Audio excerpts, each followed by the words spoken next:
দেন চাবিড়া খাই আহা আমি পারি না আর পারি না তার বাড়ির পুরো ফান্ডি হ্যাঁ পুরো বেদ বাঙ্গত নাই আগুন চা হ্যাঁ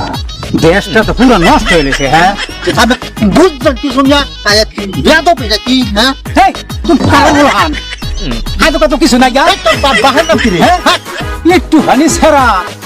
না পোলা ভানে কি করছে কাম দেশও ফেলে গই এই অবস্থা খারাপ এ আঙ্কেল বেশি কথা বলবেন না আগুনটা দেন স্পিডের লগে খাই মজা লাগবো ওই আন্তে হেডি গেছা আগুন ছানো কে বিস্তার বল কে বিস্তার না টিপ দিলে দুধ বাড়িব আমার কোনায় আগুন চা কি বেদবের পোলা ফান দেব তুই যাইস খালি বাবার বেটা হইলো আমি আইতাছি দেখছুন ভাই কারবারটা কি টিপ দিলে দুধ দিতে পারিব আমার খায় ভাইয়ের বেটা হলো